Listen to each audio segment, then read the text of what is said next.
Hello, and welcome to Smart Cookies and Coffee, the podcast where we have curious conversations over coffee with fascinating people.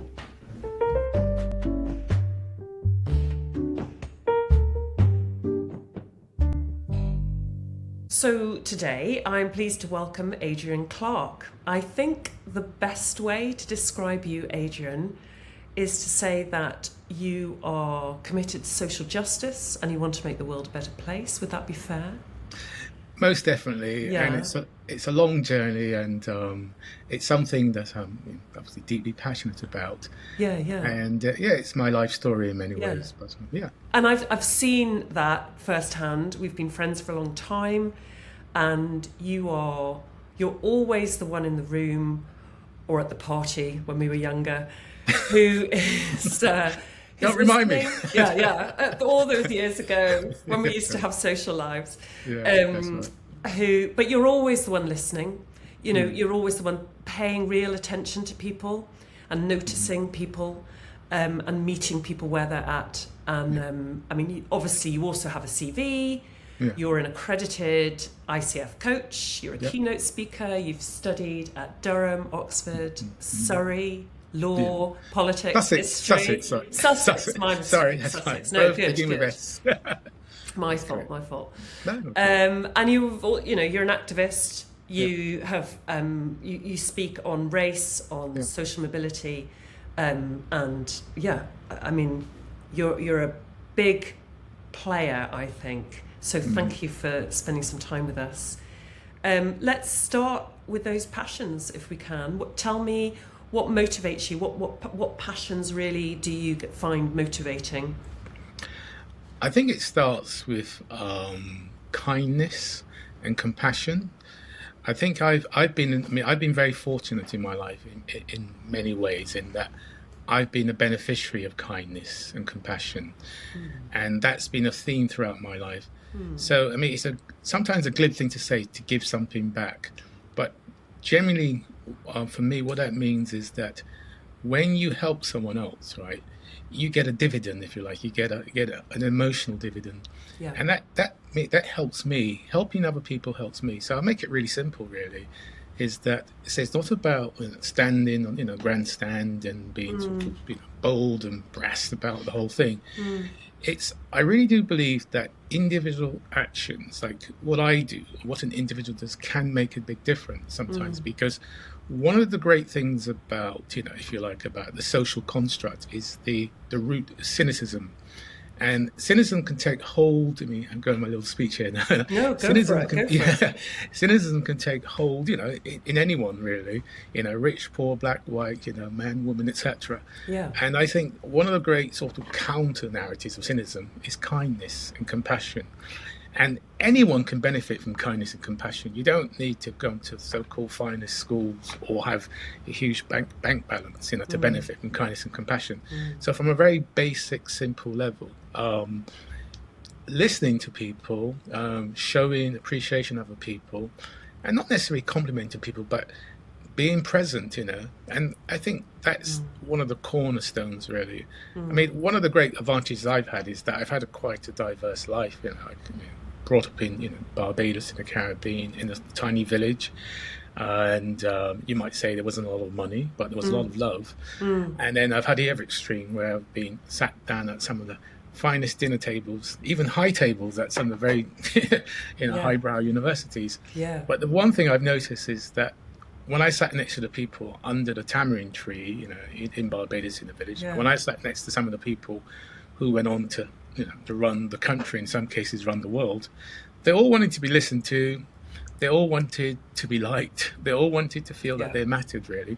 So it And did you cuts find across that everything. also amongst the people at the high table in the wherever you were, the Yeah, university as well? various Yeah, ways. yeah. You found the Yeah, same thing. People want yeah, to be exactly. listened to. Yeah, that, They want to be there is heard. some. Yeah, definitely, they want to be heard.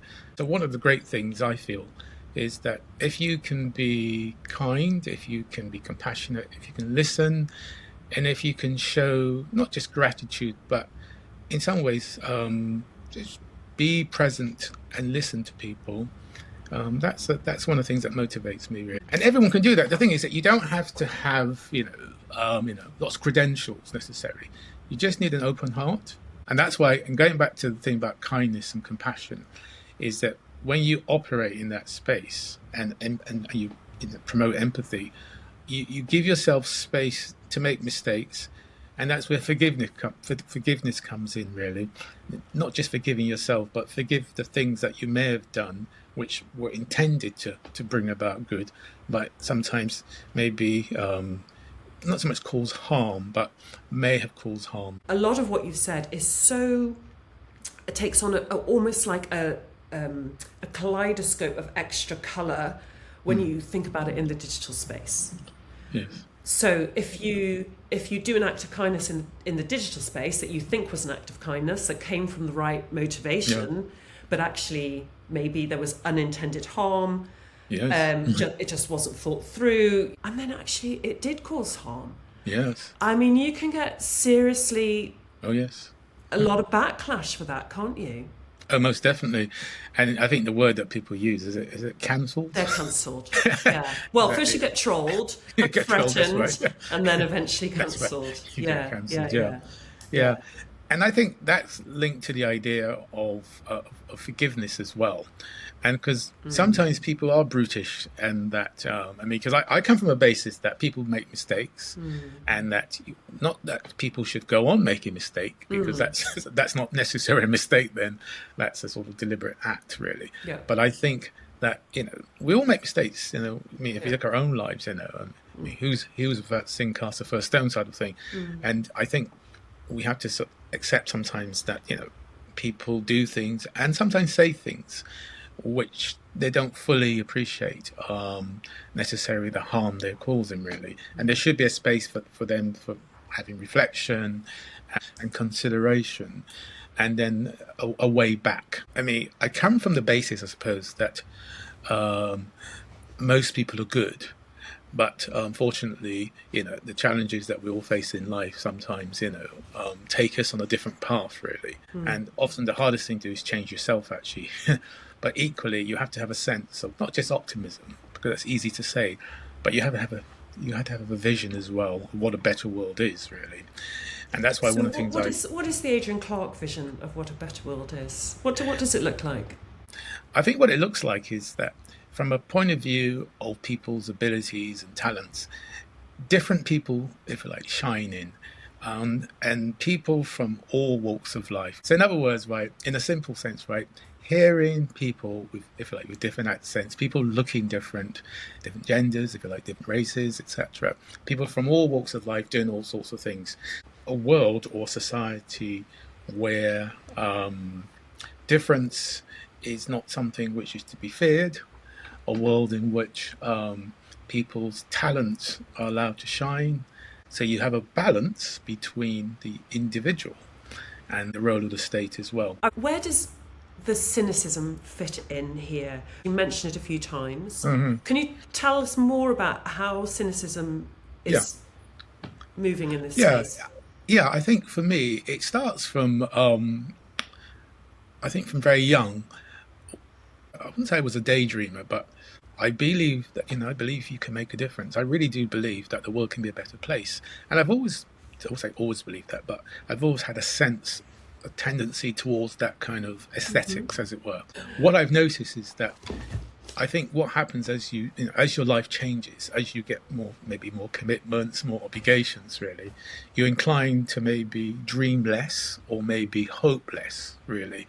And that's where I think sometimes the cynicism breaks in, because what happens is that it's almost like, if you think about it, and this is like my experience as a school teacher now, when I meet children in year 7, which for those who don't know, that's like the first year of secondary school. So 11, age 11. Secondary school, age 11. I would say 99, if not 100% of children, if you ask them, right, do you think that everyone should have enough to eat? Do you think that, people shouldn't be bullied? And you ask them really basic questions, right? Yeah. Most children, if not all, would say, yes, I think this, I think that. So they're not cynical and they believe it, right? Now, my experience, I also taught year 13s as well. That's like people who are 18 before they go to university or gap year or whatever. If you're asking the same questions, what you will get there, generally speaking, is like, yes, but yes, I'm not sure about that. And occasionally you'll get, yeah, I still believe that, I still think, etc. So in that period, in that sort of time, really, what is it that happens to people? Sometimes it's self-preservation. So I think cynicism in itself isn't necessarily a bad thing in as much as that it's part of the human condition, really. And being a cynic is actually a way of informing us of, in a way of what we would like to see, really. So it's a really good measure, and it's a really good sort of place to start sometimes, really. So I don't think cynics should be discarded at all. Really. They should be Would you make a welcomed, really. distinction? So in my world, in the kind of media literacy world, Yeah. a distinction is made between skepticism and Yeah. cynicism that you tend to hear. I'm not trying to get you to be cynical. I just want you to be skeptical and curious. Would you make that distinction, or? Yeah, Yeah. I would make it in as much as that. Because to me, a skeptic is somebody who has doubts and who's not sure and who's curious, really. And that somebody, in a way, is still, if you like, searching and maybe being disappointed, but haven't given up, really. I mean, I have come across cynics, but I've been quite fortunate in as much as that the cynics I've come across have been people who've been somewhat bruised, really. And in a way, you have to, again, if you use the notion of compassion, you can see why they would become cynical in a way because of their experiences, really. And we shouldn't frown or mock people's experiences, really, because you have to meet people where they are, not where you want them to be. And I really believe in taking people on a journey, and not just taking myself on a journey as well, because it's a circular thing. What I want for myself, I want for others. It's not a separate thing. It's not about them and me. It's about we and us. Tell me about the book that you're writing. Why are you writing a memoir? Well, it's a really good exercise, and in terms of reflection. So I'm writing a book about my life, really, and about my life in Barbados. I spent my childhood in Barbados, and also about my ongoing life in England. And it's a mixture of the things that have influenced me, and one of the main influences in my life is my grandmother, and I refer to her a lot in the book, and I talk about the book is centered around the idea of being brought up under a tamarind tree, which literally was true. The tamarind tree overshadowed our house, really. Okay. Its branches were rooted right next to where I live, really. And the book, in many ways, starts off with this journey. I was born here, but taken back to Barbados as a baby. And it's about my experiences under the tamarind tree, listening, watching, observing people. But it's more than that. It's really about the values and some of the lessons I learned under the tree. But those lessons were repeated later on in my earlier life in England as well, at school, at my places of work, and also at university, really.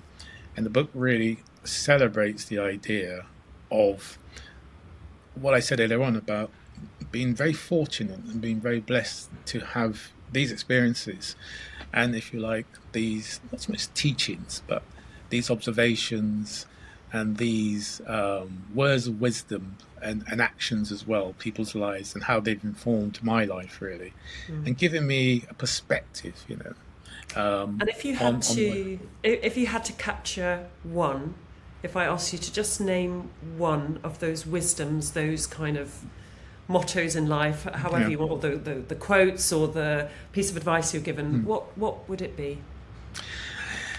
Yes, quite a few, but what comes to mind, briefly, I'll give you just a little bit of background, actually. One of the sad things that happened, happened to me, happened to people I know, happened to people I experienced, was the New Cross fire. It's happened, I think, 1981. I think that was the year. And a number of black teenagers died. I actually knew some of the children that died in that fire. I was actually, at that time, working in the hospital as a newspaper boy. And one of the boys who was rescued from the fire, I'll never forget this, actually. He had his body was badly burnt and very damaged, skin and everything, and his fingers were burnt, and he had lots of bandages on. I vaguely knew him. But I learned a huge lesson, actually, in listening and in empathy. Now, I was very young at the time, and I saw this boy. And as a sort of young boy, he said to me, you know, we're both similar. He Was he said to your me, kind of age at the time? yeah, he was, yeah, he Yeah, was my yeah. sort of age, right? And he said to me, "Oh, how do I look? Right? Do I look okay? Right?" And I was delivering my papers, and that's it. I looked at him, and I didn't know quite what to say. So I literally said, "Well, you know, you've got lots of burns, and you know, your skin's not falling off, but it looks really, you know, not very pleasant." And using words like a teenager would say, you know. And I didn't intend any harm or anything like that. At the same time, there was a young teenage girl who was sitting next to him, and she looked at me and she sort of said, "No, you know, what are you saying?" sort of thing. But not, she didn't actually say it. Her face said, "You know, what are you saying?" And then she said to the boy, you know, "No, you look fantastic. You look Okay. great. You know, you know, you look really handsome and everything." Right? And he had a kind of little smile, you know, and the ashen Yeah. face forehead slightly, you know, lit up. Yeah. And I thought to myself, you know, and a few seconds happened where I was quiet, you know, and I listened. I thought, well, and that's one of my earliest experiences of empathy, which is like what she did was, because I wasn't able to do it because I wasn't mature enough emotionally. She put herself in a place that he was, right. But what I learned from that is that that's not so much that you shouldn't tell the truth, right, but you should be careful what you say, and you should always think about the impact of what you're saying in other people, really. And also, I think it's linked to the notion, one of my favourite quotes, again, I use quotes, don't I, from Maya Angelou, and I'll read it. I've got it here, actually, so I'll get it absolutely right. "I've learnt that people will forget what you said, people will forget what you did, but people will never forget how you made them feel." And this thing about feeling, this thing about kindness, this thing about empathy, these things about listening, all these things are, if you like, the tapestry of life, for me anyway.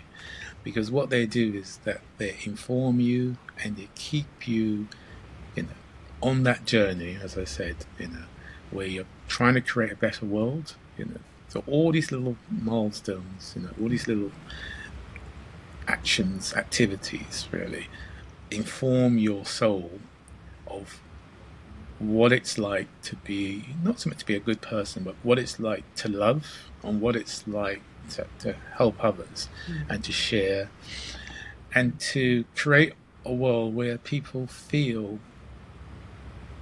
happy, or you generate compassion and kindness. Those are all the things, really, that, you know, that are linked to that, I think. Adrian, thank you so much for sharing your thoughts with us. It's given me so much to think about and to ponder on. Okay. Thank you so much. I appreciate it. It's an absolute pleasure. It won't come as any surprise that what really struck me and has stuck with me about what Adrian has been saying is about the power of kindness. The power of kindness isn't a flippant thought, it's very real. And online, it's even more real. It's all too easy to be unkind online. There's no one around, you don't have to look anyone in the eye, there's no one to judge you. And likewise, it's really hard to receive unkindness online for the same reasons, because there's no one around, there's no one to defend you or to support you, and it can feel really, really lonely. This brings me to my top tip, my absolute top tip for parents and carers, which is to bring all the tech into the family space and really try to avoid any tech and online experiences happening behind closed doors where people will be alone and more vulnerable. Bring the tech into the family space. Make it much more of a family activity than a private activity. I hope you enjoyed this podcast, and I look forward to you tuning in next time. In the meantime, you can follow me on Instagram at @SmartCookie for more tips on how to stay screen smart and safe.